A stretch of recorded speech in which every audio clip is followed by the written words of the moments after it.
Hello दोस्तों, मैं हूं अमित त्यागी और आज मेरे साथ जुड़ रहे हैं एक ऐसे अभिनेता जो जिस बिल्कुल पानी की तरह आप जिस गिलास में डाल दीजिए वो ढल जाते हैं। नायक हो, खलनायक हो, कोई भी किरदार हो, Ashutosh Rana is like the epitome of acting. और अब आशुतोष ने चौंका दिया है जब से इनकी नई वेब सीरीज 76 साल का ट्रेलर आया है।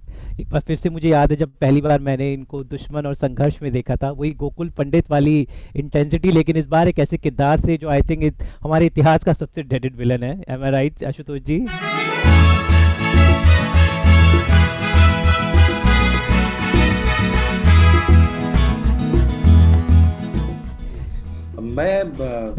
मतलब इसको ये मान के चलता हूं कि औरंगजेब का जो कैरेक्टर है वो सबसे भयंकर और सबसे पावरफुल, सबसे ताकतवर मुगल डायनेस्टी के शासकों में उनका नाम आता है।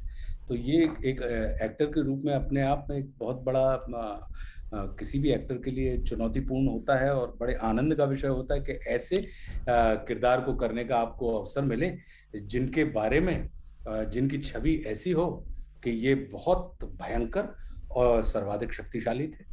जी।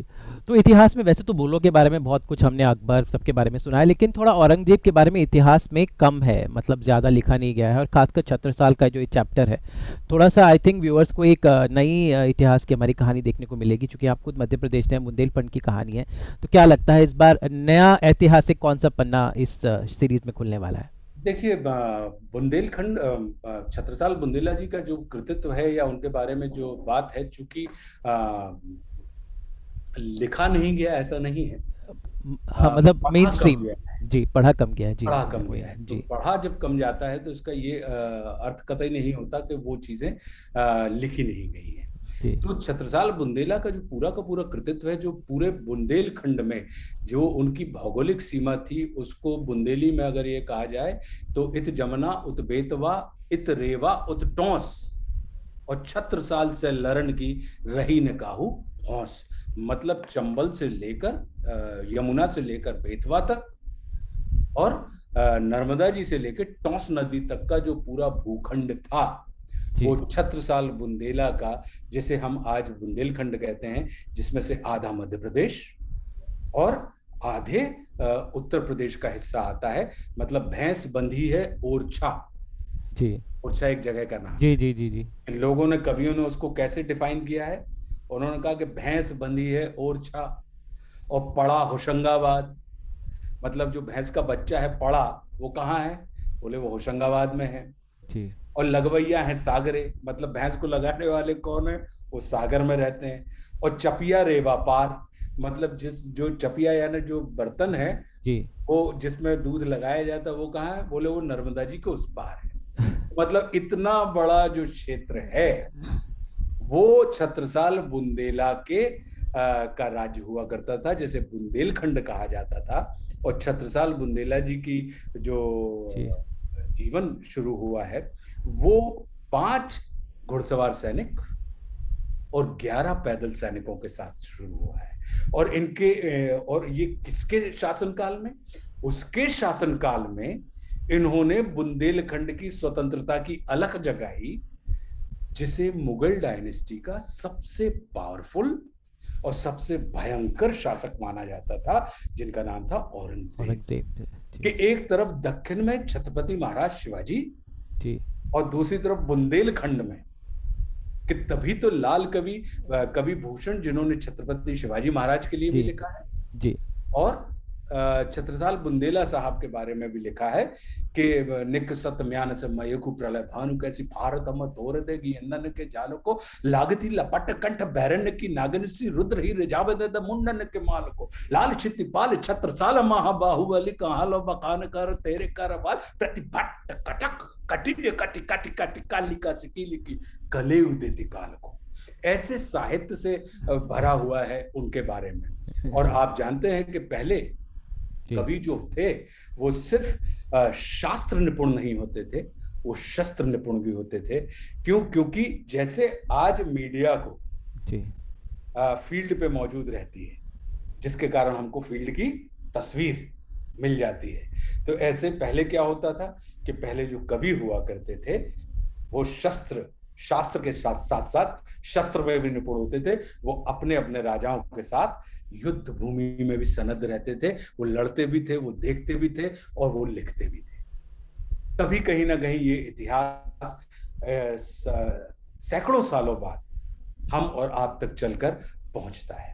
और कुछ इतिहास जो होता है वो धवा रह जाता है, और कुछ इतिहास जो होता है वो सूर्य का प्रकाश पा जाता है।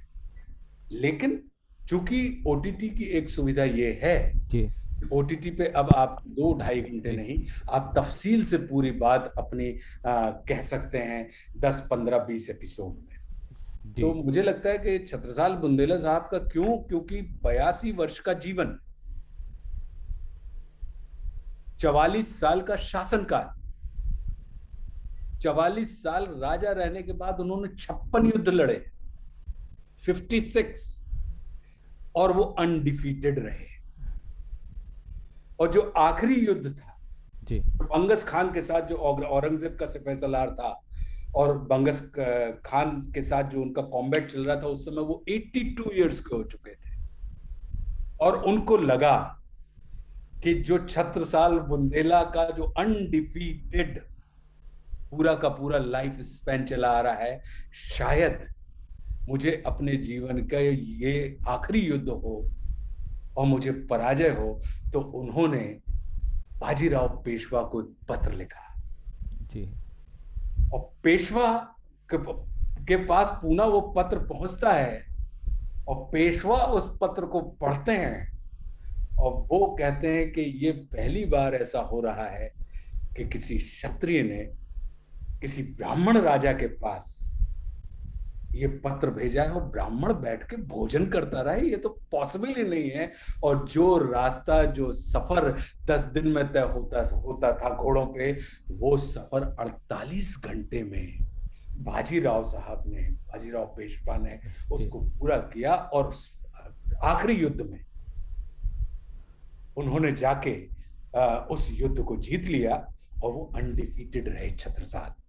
तो जब छत्रसाल, तो उन्होंने कहा कि आपने बुंदेला की, मेरी जो श्री थी, मेरा जो यश था, जो अनडिफीटेड मेरा करियर था, आपने आज उसकी रक्षा करी है।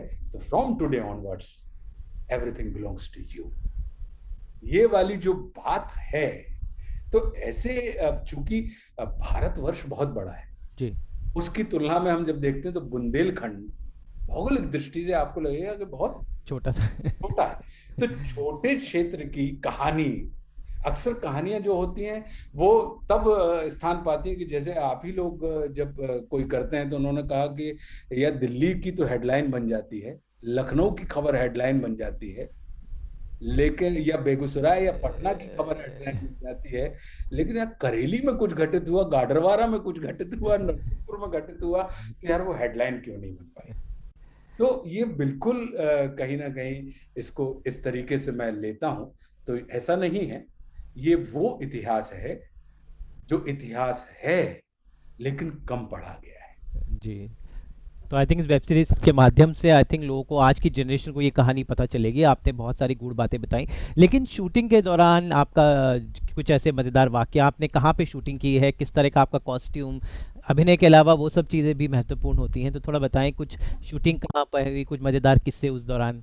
देखिए क्या होता है कि मेरे लिए, हम जैसे एक्टर्स के लिए जिनका एजुकेशन भी एक्टिंग है, नेशनल स्कूल ऑफ ड्रामा से हूँ मैं, जी मेरा प्रोफेशन भी एक्टिंग है, सिनेमा करता हूँ मैं, मेरा वो व्यवसाय है, और मेरा पैशन भी एक्टिंग है।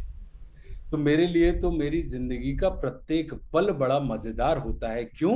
क्योंकि हम अपने चुनाव का, अपने सिलेक्शन का, जो हमने स्वयं चुना हुआ है, उस चीज को हम अंजाम दे रहे हैं कि भई तुक भई तान भई भोजन भई स्नान। बुंदेलखंडी में ये कहा जाता है कि वहीं पे तुकतान हो रही है, वहीं पे भोजन हो रहा है, वहीं पे स्नान हो रहा है। तो जब ऐसी व्यवस्था वहां पे जिस जगह पे उपलब्ध हो जाए, तो जीवन का आनंद वहां पे आपको मिल जाता है।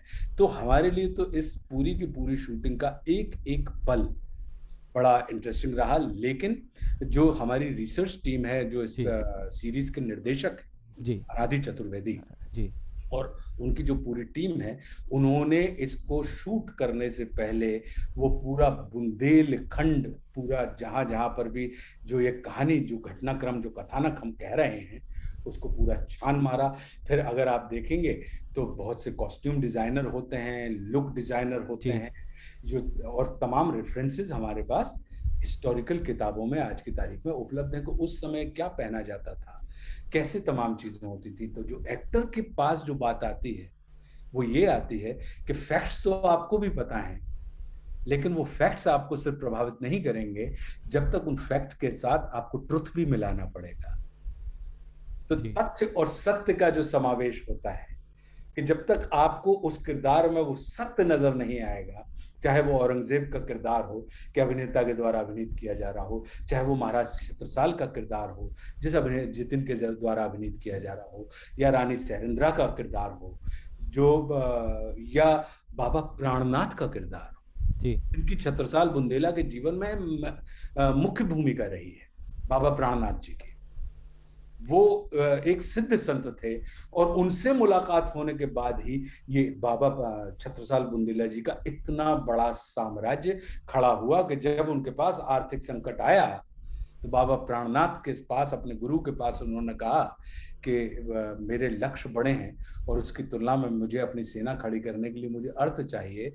तो बाबा प्राणनाथ का एक ये कहानी है कि उन्होंने कहा ठीक है, तुमको उद्देश्य पूर्ति के लिए अर्थ चाहिए है, तो बेटा आज रात से कल सुबह ब्रह्म मुहूर्त के पहले तक तुम अपने घोड़े से जितना क्षेत्र कवर कर लोगे वो सब वहां पर हीरे की खदानें निकल आएंगी।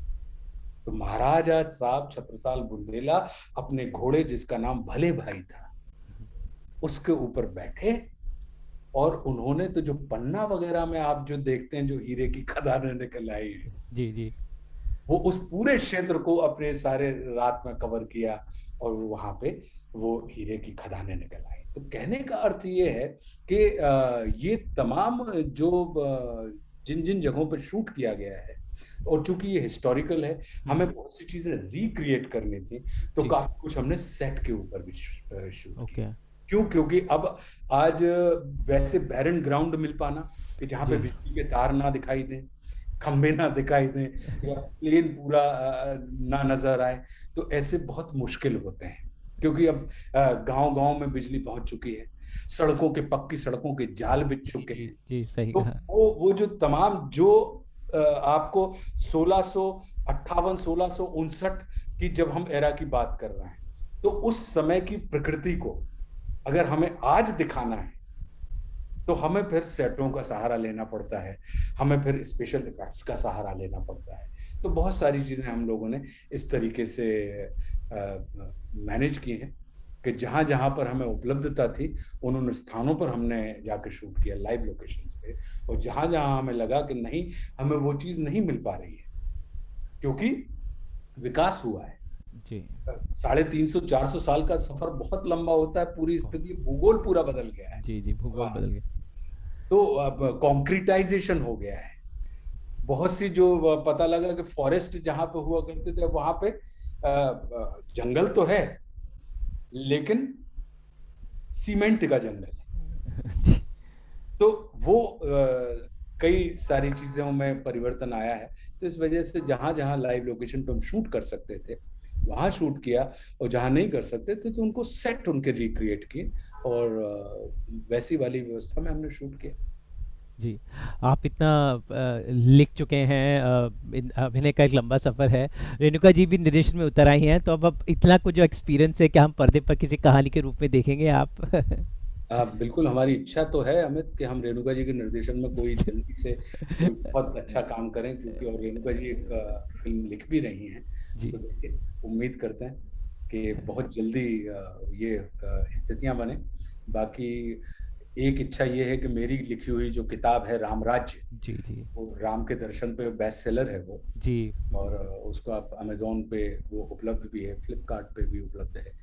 तो उस पे भी मैं चाहता हूँ कि वो वेब सीरीज की शक्ल ले। और एक है मौन मुस्कान की मार, जो उसमें सटायर है, 27।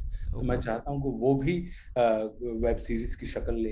तो एक तरफ एक कॉमेडी जॉनर है और दूसरी तरफ एक माइथोलॉजिकल हिस्टोरिकल एरा है, भगवान श्री राम के समय का उनके जीवन जी दर्शन। जी, तो लुकिंग फॉरवर्ड सर, आपसे हमेशा बातचीत का सिलसिला लंबा ही रहता है, इतना कुछ सीखने को मिलता है आपसे। तो इसी तरह आप अपने किरदारों से लोगों का दिल जीतते रहें, और हमें जल्द ही इंतज़ार रहेगा आपके प्रोजेक्ट का भी। फ़िलहाल आपको छत्रसाल के लिए बहुत बहुत बधाई। Thank you so much Rana ji, and all the best sir. Thank you so much, stay safe.